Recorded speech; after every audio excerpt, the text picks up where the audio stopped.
교실에서 바로 쓸 수 있는 낯선 행동 솔루션 50 24 감사 행렬에 참여하라.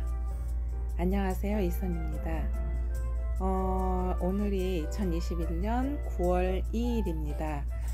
벌써 여름이 다 지나고 9월이 왔는데요. 이제 가을 날씨네요. 아침 저녁으로 조금 이제 쌀쌀한 그런 기분도 들고 그러는데 어제 저는 코로나 예방 백신 화이자 2차 접종을 했습니다.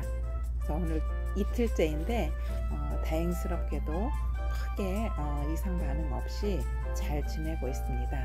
참 감사할 일이죠. 오늘은 여러분과 함께 칭찬과 감사에 대해서 간단하게 나누고 싶어서 이렇게 여러분을 만나 뵙고 있습니다. 제목에서 감사 행렬에 참여하라 라고 이렇게 이야기를 하고 있는데 여러분들은 칭찬을 자주 하십니까? 그리고 감사하다라는 말을 자주 하십니까? 아이들을 지도할 때에 이 칭찬하는 말, 감사의 말이 얼마나 아이들을 바람직한 행동으로 잘 이끌어낼 수 있는지에 대해서 이 24장에서는 말하고 있습니다. 칭찬은 우리가 주고받을 수 있는 가장 값진 선물 중에 하나죠. 칭찬의 좋은 점은 칭찬을 할 때에는 적어도 두 사람이 기분이 좋아진다는 점이죠. 칭찬을 받는 사람, 그리고 칭찬하는 사람. 그리고 그 칭찬을 받았다고 전달을 받을 때 또 기뻐할 사람들도 있겠죠. 예를 들면은 부모 입장이라면 자기 자녀가 선생님한테 이런 칭찬을 받았다라고 하는 말을 전해 들었을 때는 부모들도 기뻐하겠죠. 그래서 칭찬은 모든 사람들을 기쁘게 하는 것 같아요. 어떤 사람이 이렇게 좋아 보이면 그냥 마음으로 저 사람 좋아 보인다 이렇게 생각만 하지 말고 굉장히 좋아 보입니다 라고 말을 표현을 해준다든지, 아니면 아이가 수업 시간에 바른 태도로 앉아 있거나 바른 자세로 선생님께 주목을 하고 있을 때에 그냥 그것을 당연한 것으로 생각하지 말고 이렇게 주목을 잘 해주니까 너무 고마워 이런 식으로 다 얘기를 한다든지, 아니면 숙제를 아이가 잘 해왔다 그러면 숙제를 잘 해와줘서 고맙다 이런 식으로다가 말을 해주면 그 이야기를 듣는 아이뿐만이 아니라 그렇게 행동하지 못했던 아이들에게도 이게 영향을 미쳐서 저렇게 해야지 칭찬을 받는 거구나, 저게 내가 해야 될 바른 그 행동이구나 라는 것을 알게 되고 그렇게 행동을 고쳐갈 가능성이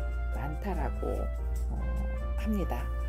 저도 전에는 교직 초기에는 되도록이면 아이들이 잘못하거나 그랬을 때에 호통을 치거나 아니면 그것을 야단을 치고 이렇게 하면 안 되지 않겠니 하면서 이제 바른 행동을 하지 못함에 대해서 혼을 내거나 훈화를 하거나 이런 식으로 지도를 좀 많이 했던 것 같아요. 그런데 세월이 지나면서 이제 어떤 것이 더 잘 먹히는가 하면은 그렇게 혼을 내고 하면은 전체적으로 기분도 다운되고 분위기도 가라앉고, 그리고 잘 하던 아이들도 그 못한 아이들 때문에 기분이 상하게 되고 그런 상황이 오게 되죠. 그런데 지난번에도 못 본 척하는 법을 배워라 라고 하는 그런 챕터가 있었는데, 어떤 아이들이 제대로 된 행동을 하지 못하고 낯선 행동을 할 때에는 거기에 집중을 하지 말고 그냥 모른 척하고 못 본 척하고, 그리고 오히려 잘하고 있는 아이들을 보면서 그 부분에 대해서 칭찬하고 부각시켜주면 그러면은 훨씬 더 효과가 있다라는 것을 이렇게 많이 저도 체험을 합니다. 이 책에서도 그런 그 이야기를 얘기하거든요. 조용히 해줘서 고마워 이렇게 얘기를 한다든지, 아니면 문을 닫아줘서 고마워, 여러 가지 당연하게 하는 것일지라도 그 학생이 잘하고 있는 것을 부각을 시켜서 고맙다고 하고 칭찬을 하면, 그러면 다른 아이들도 마찬가지로 그런 칭찬을 받기 위해서 더 좋은 행동으로 갈 수 있다라는 그런 이야기를 합니다. 영향력 있는 교사의 교실에서는 그렇지 않은 교사의 교실에서보다 어떤 말이 훨씬 많냐 하면은 고마워라는 그런 말들이 자주 사용된다고 합니다. 한번 내가 수업을 할 때 1시간 동안에 또는 내 학급에서 내 수업 시간에 내가 고맙다는 말을 아이들 앞에 몇 번이나 하는가 한번 세어 보셨는지요? 한 번도 그런 이야기를 안 한 분이 혹시 있다 그러면 이제는 한번 그런 말을 자주 사용하려고 의도적으로 노력을 해보시면 좋을 것 같습니다. 그럼 정말 좋은 그런 피드백이 오고 아이들의 문제 행동이라든지 낯선 행동이라든지 이런 것들이 이렇게 서서히 사라지고 하는 것들을 볼 수가 있습니다. 감사하는 사람, 칭찬하는 사람, 아이들한테 칭찬을 할 때 근데 이제 비꼬듯이 뭐 고마워 이렇게 얘기하면 그건 오히려 더 안 좋은 결과를 나올 수 있다고 얘기합니다. 예를 들어서 어떤 아이가 수업 시간에 잡담을 나누고 있는데 그 잡담 나누고 있는 아이를 쳐다보면서 그렇지 않은 옆에 있는 아이한테 너는 조용히 해줘서 고마워 이렇게 얘기를 한다고 하면, 이렇게 비꼬듯이 이야기를 냉소적으로 한다고 그러면 그거는 별로 효과가 없다라고 합니다. 정말 잘하고 있는 아이들에게. 그리고 교사가 그러한 말을 하려면은 보면은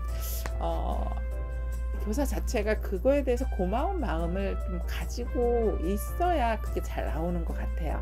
그냥 일상적으로 당연한 거라고 생각을 했을 때에는 고맙다는 말이 절대로 안 나오는데 아주 일상적인 거고 자연스러운 거고 당연한 거지만 그렇게 해주는 것이 정말 고맙다라는 생각이 이렇게 들 때에는 자연스럽게 고맙다라는 말이 나옵니다. 그래서 감사 행렬에 참여하라라고 이렇게 했는데 감사하는 사람을 배기지는 못할 것 같아요. 이제 저도 이 코로나 백신 2차 접종을 할 때에는 화이자 같은 경우에는 주변에서 이야기하는 것이 1차보다는 좀 더 아프다더라 뭐 이런 이야기들이 있었거든요. 그런데 이제 실제로 이제 사람마다 다 다르긴 하겠지만 다행히 저는 이제 1차나 1차 때보다는 약간 붓고 조금 팔이 조금 아픈 부분이 약간 처음에는 있었던 것 같긴 한데 그래도 지금 별 이상 없이 잘 지내고 있습니다. 근데 이것을 하기 전에 맞기 전에 우리 감사 백신을 먼저 맞았으면 좋겠다라고 하는 그러한 이야기가 톡방에서 어떤 선생님께서 올려주셨는데 우리가 먼저 감사하는 마음을 가지고 모든 것들을 바라볼 때 학생을 바라보고 학부모를 바라보고 내 주변을 바라보고 가족들을 바라볼 때에는 그 감사하는 마음 때문에 좋지 않은 뭔가가 왔을 때도 그 충격이라든지 이런 것들이 완화가 되고 크게 나를 해치거나 나를 상처 입게 하거나 그러지 않는 것 같습니다. 항상 감사하는 마음을 가질 수 있었으면 좋겠고요.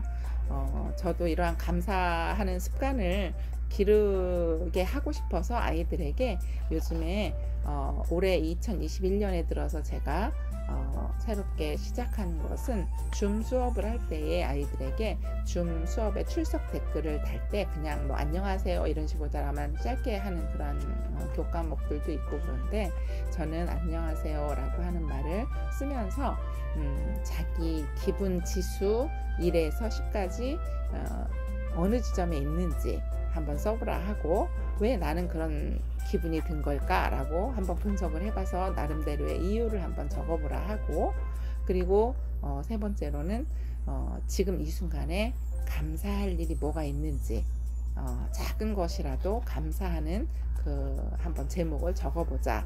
어제 했던 감사 똑같이 감사하겠지만 매일매일 새로운 감사 제목을 한번 적어보자. 이렇게 아이들에게 이야기를 해서 그냥 저의 수업 시간에 들어오면 아이들은 당연히 처음에 들어왔을 때 그렇게 감사할 일들을 이렇게 찾아 적는 게 이제 습관화가 됐거든요.